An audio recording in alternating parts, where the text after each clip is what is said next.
morning, Malacañang Press Corps, and we're lucky to have Mr. Martin Rivera. Welcome sa regular press briefing, the Presidential Spokesperson, Harry Roque. Good afternoon, sir. Magandang umaga, Pilipinas, and good morning to the ladies and gentlemen of the Malacañang Press Corps.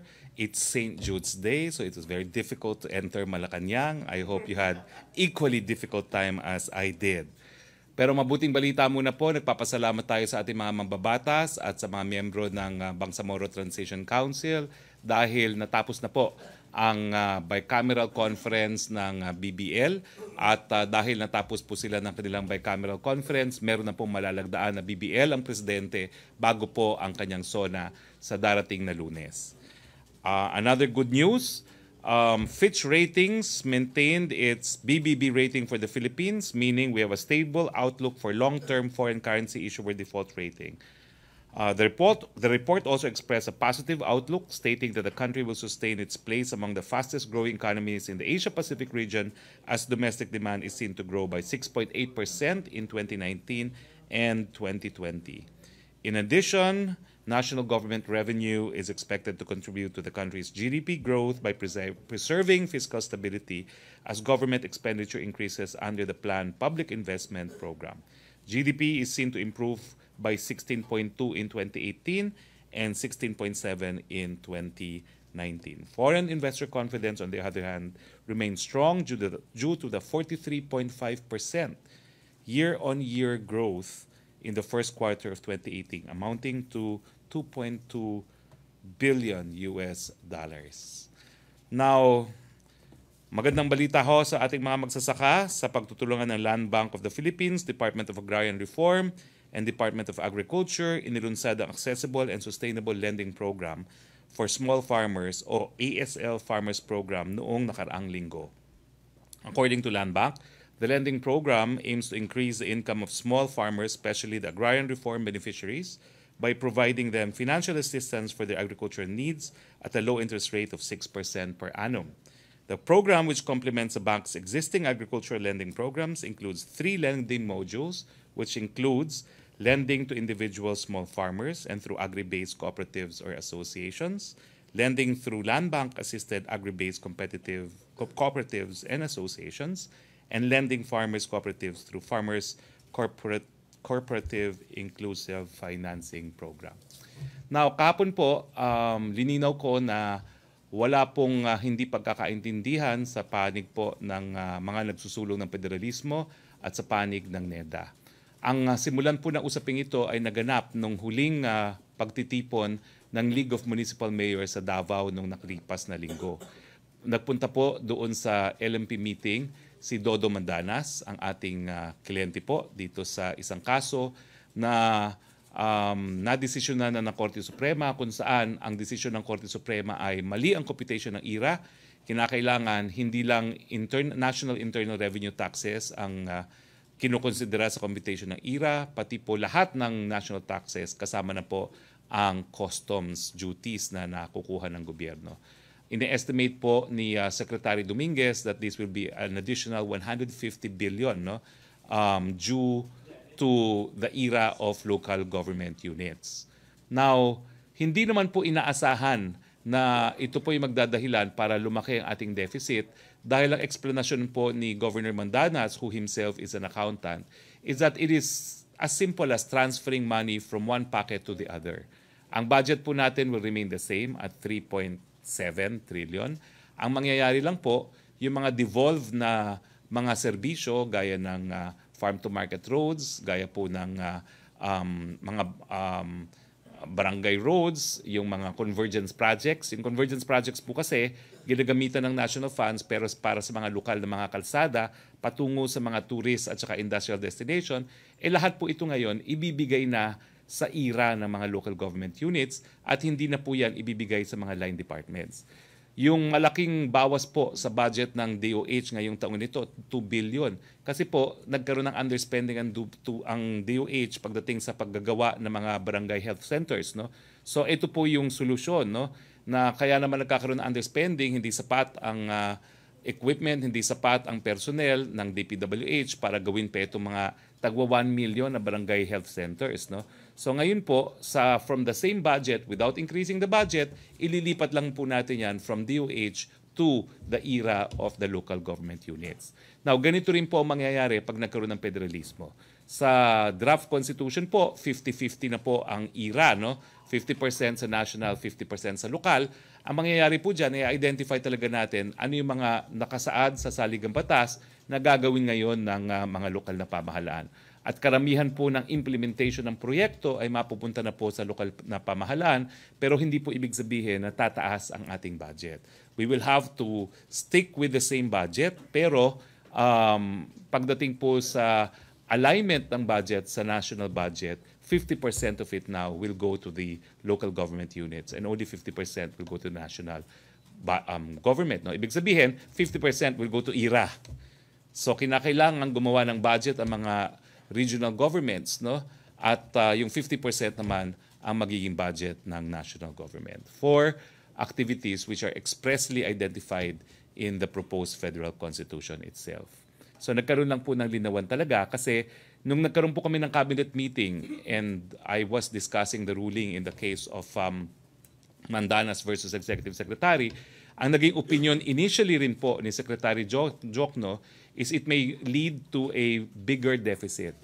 And unfortunately, I'm not an accountant, so I was not able to explain in the cabinet meeting na no, we will go with the same budget, but we will realign it so that the share of or the expenses, the budget intended for devolved activities will now be given to the LGUs in the form of their IRAs. Okay, increase IRAs. So kaya wala pong expected deficit at dahil wala pong expected deficit, wala pong expected downgrade as far as our credit rating is concerned. Questions now. MPC question, Maricela Lili, TV5. Microphone Ace, please. Hi, sir. Good morning. Sir, just to follow up on BBL, you said earlier that the President will sign the BBL before SONA. Does it mean in the morning of SONA or tomorrow, days before SONA? I'm not sure when, but the President, as of last night, was in Davao. I was with him. So anytime now, he can actually sign. As soon as we receive the consolidated version of the proposed Republic Act, the President can sign. So does it mean that the President will also discuss BBL on the SONA? I think so. I think that's a fair expectation. Sir, ano po yung mga last-minute preparation of the President? Well, as I said, there will be a rehearsal on Sunday here in Malacañang. Will there be a meeting between Direct Joyce Bernal and the President? I expect that to happen in the rehearsal on Sunday. Meron po ba siyang bilin or advice na gusto niyang mangyari during the SONA, especially on the production side? Wala naman po. We leave that to Ms. Joyce Bernal. But I think she has spoken on this matter. She wants to portray the President as the father of the nation. Follow-up, federalism? BBL. Joseph Morong, Sir, GMA 7. don't they have to ratify that first, no? Yung Bangsamoro, they're calling it Bangsamoro Organic Law Yes, now. yes. So, ratify in the morning, sign right before the SONA. Yes. Can that happen? Well, that will have to be the procedure, no? Because both houses will meet separately to open the third regular session of the 17th Congress, no? And the ratification will happen there. Sir, any expected legislative agenda that the President will be pushing on SONA? For example, the priority bills. Nakalusot na yung kanyang BBL, federalism probably? Well, definitely federalism will be there. There's rice tariffication, which is also an administration bill which has not seen the light of day. But anyway, we will give you a primer, no, before the BBL itself. Okay, muna, sir. Before the State of the Nation address itself on the list of legislative agenda, no, to be submitted by the executive to Congress. Ace Romero, Philippine Star. Secretary, sa process lang. So after ma-ratify, i-enroll pa kasi yung bill sa Malacañang. Pwede ba yun ganun kabilis? I think so. Pwede po. Pwede naman. So- Kasi certified urgent naman siya eh. So urgent. So it's possible na Monday or Friday? It's possible that it will be on Monday. Monday na. rin. Monday. Okay, I think that's a target anyway. Thank you, Secretary. Follow-up, Christina Vendano. Inquirer. Sir, si Senator Drilon said there's no need naman na to push for yung federalism because the BBL itself showed na it can empower yung regions, and federalism advocates, di ba, want na ma-develop yung regions. And then also back on the SC ruling, si former Chief Justice Davide said na this will help yung 40, yung going back to the national government, yung 40% ng era for LGUs. It will help rin daw yung region. So that's another argument against federalism. Sir, what's your reaction to Well, you know, I had the personal experience as far as this is concerned. I myself believed initially that perhaps charter change for federalism would not be necessary until I had my personal experience in Congress. No? I had two bills. No? One was called BRAVE, Budget Reform for Village Empowerment, giving the local government units development funds, 1 billion per province, 500 per city, 300 per municipality, 3 to 5 million for every barangay. It does not stand a chance in Congress for as long as we are a unilateral form of government with Congress providing for the annual budget. I do not know how to explain it very well, but the reality is for as long as in the Constitution, the power of the purse, over 60% of the budget remains with Congress, there cannot be any initiatives that would lead to empowerment of local government units. There really is a need to change the Constitution itself to make this point and to make this an institutional change. My bill was received not just with skepticism, it was received with so much anger on the part of particularly the veteran congressmen, because to them, it's just unthinkable that the national government will not have a say on how to spend the national budget. No? Many of them will still say that only congressmen know what their constituents need, and we know better. Because look at that. Last year, DOH was not able to spend 2 billion in barangay health centers because of lack of capacity. No? Samantalang yung mga tagwa 1 million na yan, kaya na yung ibigay sa mga lokal na pamahalaan. So yun po yung mensahe ng federalismo talaga. And I've seen it up close and personal na talagang unless you effect the change through change in the Constitution itself, the national government, the congressmen will not allow the empowerment of local government units. So it's not so it's institutional change, not yung through legislation. It can't be achieved through legislation. I can tell you that. Okay. Follow up. In fact, we don't know how Congress will react to the ruling in Mandanas versus Executive Secretary, because that effectively limits the power of Congress now to identify projects.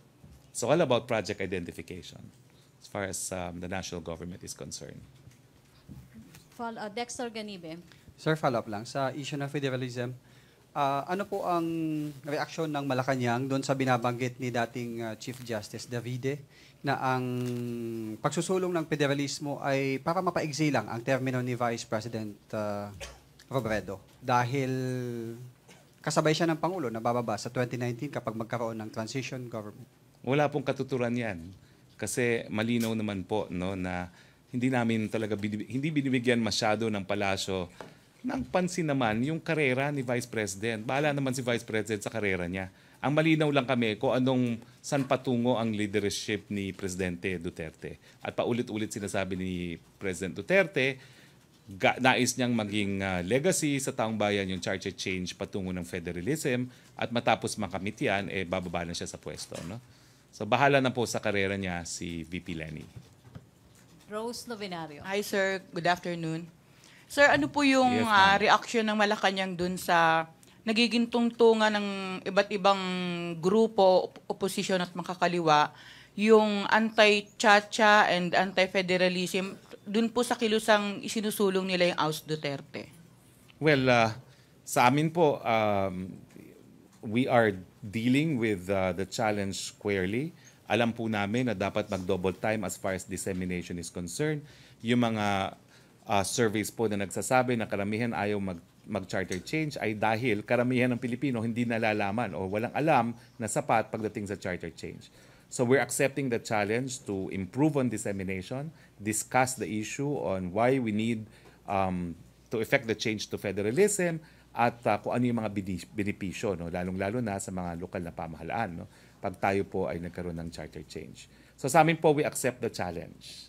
Ay, follow-up lang po. Sir, yung mga pahayag ni Speaker Alvarez tungkol po dun sa Noel scenario, tingin nyo po nagpo-fuel ito para lalong mag-init yung mga anti-chacha, anti-federalism movement po na medyo kumakalat na po sa buong bansa? Ito po na pag-usapan talaga namin ni Presidente. I will quote the President. I will not have any hand in that. Talagang hindi po siya payag sa Noel para labang sa charter change. So, unang-una, we would like to inform the people. Yan po ang posisyon ng Presidente. I will not have any hand in Noel. Naniniwala po siya sa demokrasya, naniniwala siya sa eleksyon, at ang nais niya, isabay na nga itong referendum sa eleksyon. So, yun po ang posisyon ng ating Presidente dyan. Thank you, sir. Henry Uri, DZRH. Secretary, si dating Chief Justice David rin ang nagsabi na ang Pangulong Rodrigo Duterte at si Senator Bongbong Marcos ay pwedeng kumandidato kapag na-approve na yung federal government. Anong pahayag dito ng Malacañang? Gagawin ba ito ng Pangulo? Lalo kung isusulong ng mga supporter niya na kumandidato ulit sila ni Bongbong Marcos? Kung gusto po ni Presidenteng manatili sa posisyon, hindi na niya sana hiningi sa Consultative Committee na maglagay ng transitory provision na ang transition leader dapat ihalal. It would have been easy for him to stay in office simply by hanging on to the office because the original transitory provision provided that he will be the transition leader. Wala naman pong saysay na siya na humingi na gawin ng halal na opisyal ang transition leader kung gusto lang niya kumapit sa pwesto. All he had to do was to stay in office if that's what he wants. So, mali po ang sinasabi ni dating Chief Justice Davide with all due respects. Anong gusto ninyong iparating dun sa mga supporter ng Pangulo na maaga pa lamang ay sinasabi na papakandidatuhin nila ang tambalang Duterte at Bongbong Marcos? Hindi nga po pwedeng ganun kasi kung gusto lang ni Presidenteng manatili sa pwesto, hindi na niya hiningi yung transitory provision na yon. Ang totoo po, sapat na kay Presidente na maging legacy ang federalismo, nagawa na niya ang lahat ng nais niyang gawin kung magkakaroon po tayo ng charter change patungo sa federalismo. So kalimutan na ng mga supporter ng Pangulo yung ganong bagay? Hindi po mangyayari yan na hiningi niya na gawing halal na posisyon ng transition leader tapos siya pa ngayon ay kakandidato muli para maging transition leader. It will not simply make sense. Thank you. Okay, other issue? Pia Gutierrez, ABS-CBN. Hi, sir. Sir, may I get your comment on reports that the Philippines could breach U.S. sanctions if it proceeds with the purchase of grenade launchers from blacklisted Russian firm Rosoboron Export? Let me state the official position. We will study the matter. But as a professor of international law and constitutional law, I do not know how they can enforce a U.S. domestic legislation on a sovereign state, on a transaction that will not occur in U.S. soil. So this is an example po of what is known as transnational legislation, extraterritorial legislation. At hindi ko po talaga alam kung ano magiging legal na basihan para masakop tayo sa pagbabawal ng batas na ito.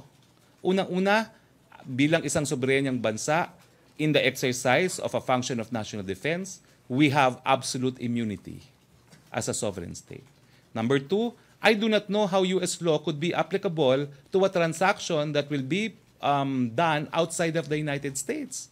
The sale will be most likely in Russia, the goods are in Russia, and the delivery in the Philippines. So what is the relevance of U.S. laws? Hindi naman po pwede na U.S. laws have the effect of super laws applicable to anyone even outside of their jurisdiction. Lalong-lalo na po kung ang isang partido ay isang sovereign state.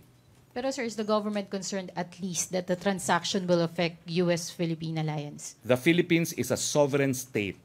We have immunity and we are free to enter into contracts as we please and we are not bound by any domestic law, particularly where the transaction will not occur in U.S. soil. Sir, as far as the palace is concerned, the 400 million deal is still a go? Well, Tuloy pa I rin. do not know if it is a go. The official stand is we will study the matter, but offhand, I'm giving the legal position of the palace that we do not see how we are bound by a U.S. extraterritorial piece of legislation. Thank you, sir. Questions, MPC? No more? No more questions? Good Thursday then, if there are no more questions. MPC? Joseph. Joseph Morong, no? MPC, pwede ba daw magtanong? Joseph Morong. Yes, Joseph. Question. Okay, Henry. Secretary, Henry. we just want to know why Mr. Rivera, our favorite singer, is here. Because afterwards, he will ask you questions, I suppose, about me. So we will turn the tables after this press briefing, and you will be the subjects. Can we ask him what can he say about President Duterte, Mr. Martin Rivera? Do you have any words for the He's president? the best singing president of all the presidents. Thank you. Si Joseph Morong. Sir, yung sa ano muna, lang, Joseph. China loans lang.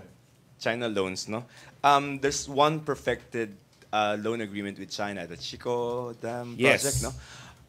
Pero unusual ba, sir, na yung loan agreement terms ay confidential? Because I think it is. I do not know if it's confidential, no? Because I do not know if it's confidential. Number one, it will have to be included in the national budget. So nothing is confidential when it has to be included in the national budget. No? Now, the terms and reference, I don't think will be kept from the public.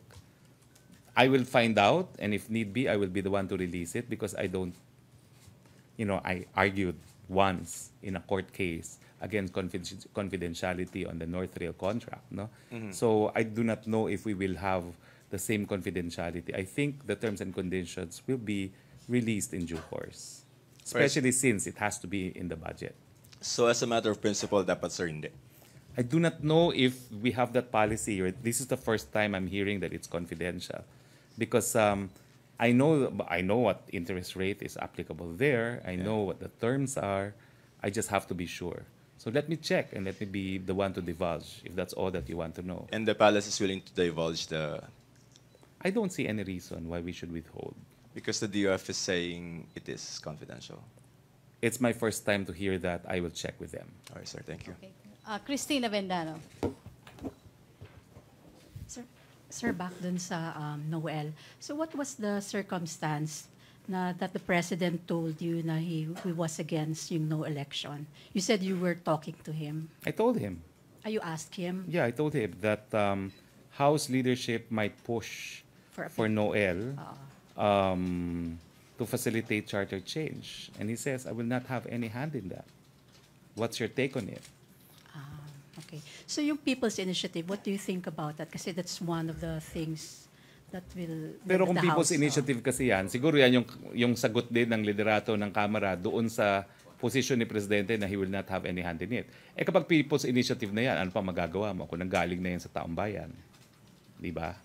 So he will allow it. Eh, People's Initiative nga. That's the nature of People's Initiative. Pero the president is not, parang asking Alvarez, Speaker Alvarez, not to, what's this? Let's put it this way. He has asked the consultative committee to include a provision that would ensure that he will not benefit from charter change. He would like to see all his allies do the same thing, not to benefit from charter change. Leading by way of example. Okay. Thank you, sir. Okay. Questions? No more? Can we have Mr. Martin to ask question? Yeah, you can take the podium. Or maybe there, just the mic. My question is very important, Secretary. What did you have for breakfast? You were there. What? I had chicken longanisa Chingalanganisa. and eggs. How important is the Malacañang press corps to you? Very important. The job is because of the Malacañang Press Corps, because it's important that they deliver the message to the people. The message of the president be delivered to the people through them. How transparent can you be? You heard what I said. You On answered a very matter well. that the Department of Finance said was confidential, I will divulge because I think the people are entitled to know it. What's your advice to the president when he speaks? When he speaks, stick with the The script. prepared script. Although I have promised him that I will help look for better speech writers who will actually write speeches that he will actually read. And which channel asked the best questions? All of them ask great questions, in fairness. Also, we'd like to thank you for letting us spend your day with you. So, just so you know, this is for the new show that I have on ANC, that he allowed us to spy on his whole day. So, on behalf of ANC and all of us on the Martin Rivera Show, we thank you very much. Thank you so much. Thank you too, Martin, and thank you, ladies and gentlemen of the Malacañang Press Corps. Okay, thank you. Thank you. See you on Monday. Thank you, No, Mr. see you on Martin. Monday. I will be on Congress already. By Tuesday, sir? On Tuesday. See you on Tuesday then. Yes. No. But you don't want to have a press briefing on SONA Day, right? Doon na tayo lahat sa SONA. Okay? Sir, When do you tomorrow, want it? baka pwedeng tomorrow, advance or persona or statement. Yes. Let's schedule kasi I want it after the rehearsal. I won't divulge what the speech will be. I can give broad strokes, but be prepared. 35 minutes daw eh. So, He promised he will be faithful to the script. Okay, thank you, Malacañang See you. Press Let's keep Corps. in touch, in other words. Thank you, Otherwise, I'll see you on Tuesday. Thank you, Presidential Spokesperson Thank Harry you. Roque. Thank you, Mr. Martin Rivera. Thank you, Malacañang Press Corps. Back to our main studio sa Radyo Pilipinas and People's Television Network. Thank you.